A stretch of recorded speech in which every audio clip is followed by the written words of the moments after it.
Here is a raw video of the semi truck getting towed away. So, showing you this video right here. Yes, it was a semi truck, and we're going to get into the information that we have as of now.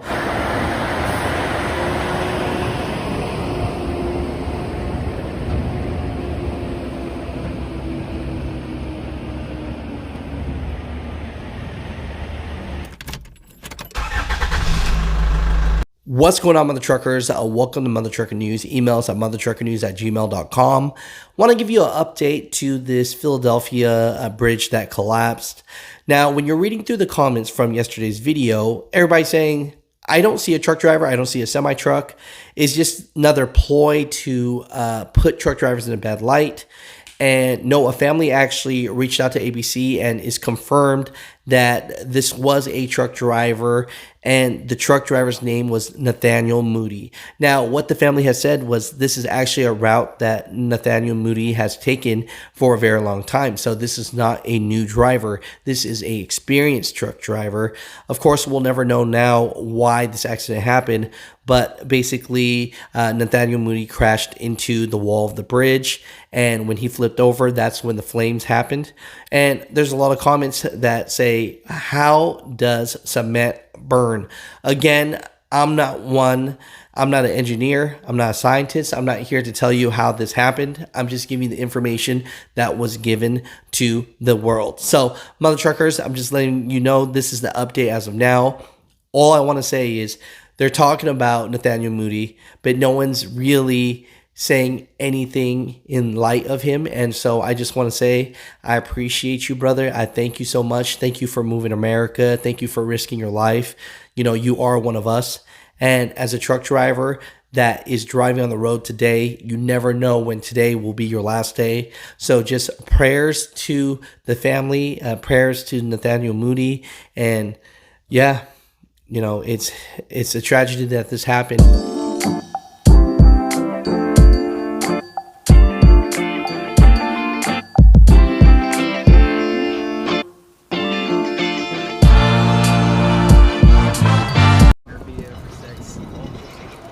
Good? Yeah, all good, thanks.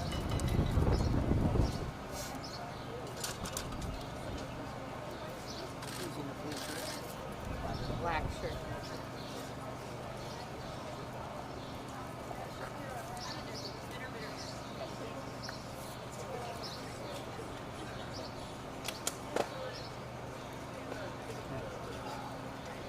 She brought one.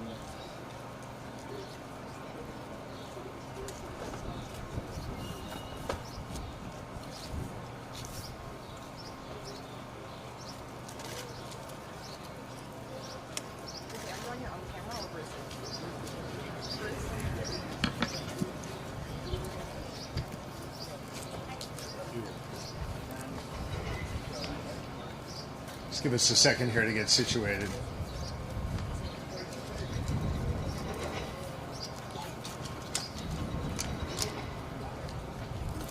Good afternoon. I'm Governor Josh Shapiro, and this morning, according to first responders here in Philadelphia and the Pennsylvania State Police, at approximately 6:20 a.m., a vehicle fire underneath I-95 behind me here caused a portion of the highway above to collapse. At least one vehicle is still trapped underneath the collapsed roadway. Preliminary reports indicate that a commercial truck carrying a petroleum-based product was the source of the fire. We're still working to identify any individual or individuals who may have been caught in the fire and the collapse. I was first briefed on this situation early this morning by my Chief of Staff, Dana Fritz, then by Pennsylvania Secretary of Transportation Mike Carroll, who you'll hear from in a moment, along with Pennsylvania State Police Commissioner Christopher Paris and the PEMA Director, Randy Padfield. All three join me here today, and we've received regular updates throughout the day. Since the crash occurred this morning, the state police have been on the scene, assisting the Philadelphia Police under the leadership of Commissioner Outlaw in diverting traffic off of I-95. PEMA has been on site coordinating the response efforts with our local and our federal partners. Since this morning, PennDOT personnel and Secretary Carroll himself have been on site inspecting the roadway. Finally, DEP, the Department of Environmental Protection, under the leadership of Acting Secretary Nrg, has been coordinating with the United States Coast Guard and the Philadelphia Water Department to conduct environmental assessments. While this is still very much an active scene, I just completed an aerial view of the site and received a briefing from law enforcement, first responders, and transportation experts on the ground together with Mayor Kenny. As has been reported, the northbound side of I-95 has completely collapsed, and the southbound side is not structurally sound to carry any traffic over it. In response, PennDOT, the City of Philadelphia, and SEPTA, under leadership of Leslie Richards, who joins us today, have created detours and are working on further alternative methods to ensure folks can safely get to where they need to go. We're also looking at interim solutions to connect both sides of I-95 to get traffic through the area. With regards to the complete rebuild of I-95 roadway, we expect that to take some number of months. We expect it to take that time, and we will have that specific timeline set forth once the engineers in PennDOT have completed their review.